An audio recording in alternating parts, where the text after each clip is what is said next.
Welcome to The Explainer. Today, we're unpacking a literal masterclass in market disruption. We're going to look at a single, powerful idea that completely democratized design and, honestly, turned a highly exclusive industry completely on its head.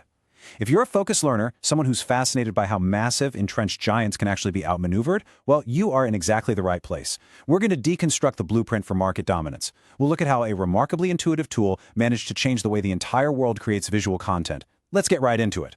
So how exactly do you challenge a monopoly? I want you to picture a towering, impenetrable fortress. For years, that fortress represented the professional design software industry, guarded by deeply entrenched giants. So how does a scrappy newcomer, armed with little more than a vision for a better user experience, possibly infiltrate a market that is utterly dominated by a behemoth? Well, in business, you rarely win by building a slightly better version of the giant's fortress, right? You win by changing the rules of the game entirely. You take the battle to a completely different playing field. Okay, let's dive into this with Act 1, the Adobe barrier. To really understand this disruption, you first have to understand that historical fortress.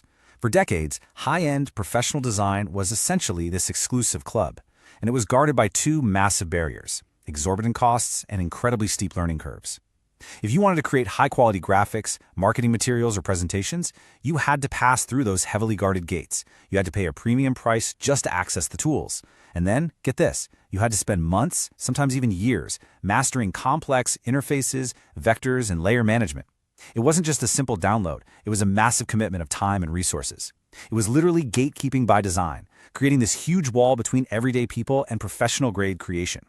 But Canva's approach? It was a radical counterattack. Total inclusion, free and accessible. They didn't just lower the barrier to entry, they completely obliterated it. They welcomed the frustrated non-designers of the world with open arms. Which brings us to Act 2, the freemium flywheel. So, how did Canva's founder, Melanie Perkins, actually dismantle that formidable barrier? Well, she used what was at the time a highly unconventional weapon in the professional design software space. She just gave the core product away. I know. Giving away your primary value proposition sounds like financial suicide to traditionalists, but executed with precision, it creates unstoppable momentum. Let's walk through the mechanics of this rapid viral growth loop, because the speed at which this happens is honestly breathtaking. Step 1. Free access removes all hesitation. There's zero financial risk to trying the product. Step 2.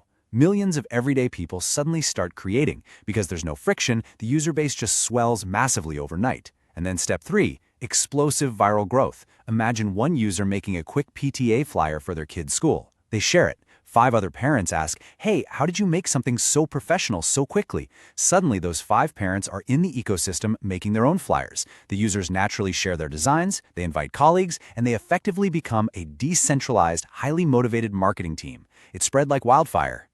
So the crucial point here is how this explosive viral growth actually translates into a sustainable, dominant business. The freemium model isn't just about giving things away out of the goodness of their hearts, It's a highly calculated psychological strategy where basic services are provided completely free of charge, while advanced features must be paid for. The free tier is deliberately generous. It hooks you. It solves your immediate problem.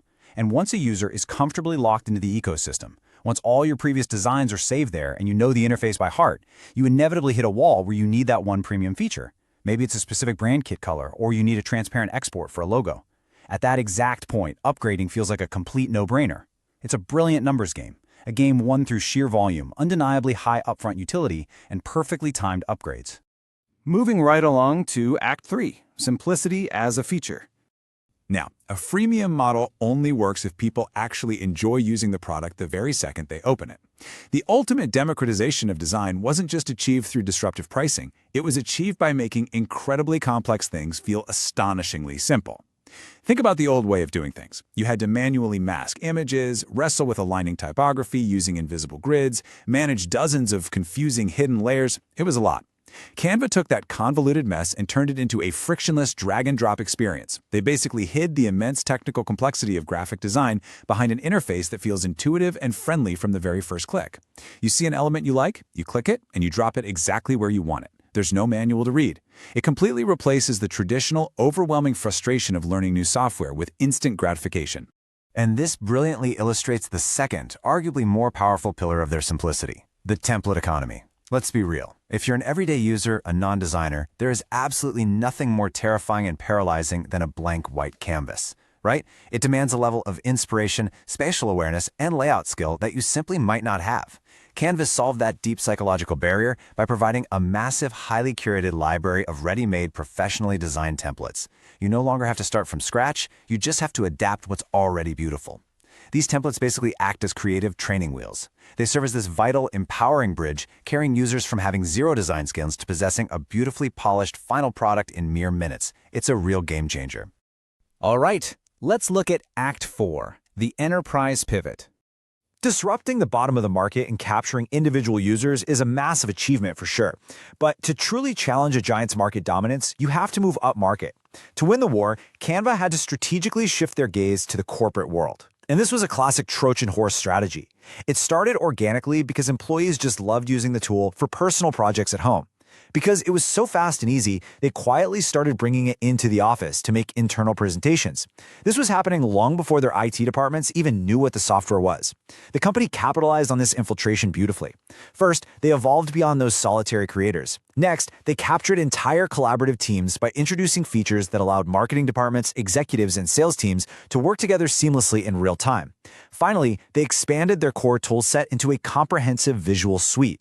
They were no longer just a quick flyer maker, they had become an entire ecosystem for a company's visual communication.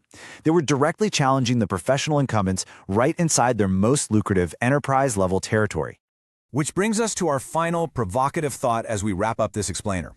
Looking at this incredible, almost cinematic blueprint for market disruption, from shattering barriers with a freemium model to conquering the enterprise through intuitive design and a literal Trojan horse strategy, we are left to ponder a pretty massive question. Is simplicity the ultimate business advantage? By prioritizing true accessibility, removing all friction, and empowering the everyday user, we've seen how it's entirely possible to rewrite the rules of an established industry. It challenges us to look at the complex systems around us and ask, what established monopoly in your world is just waiting to be disrupted by simplicity?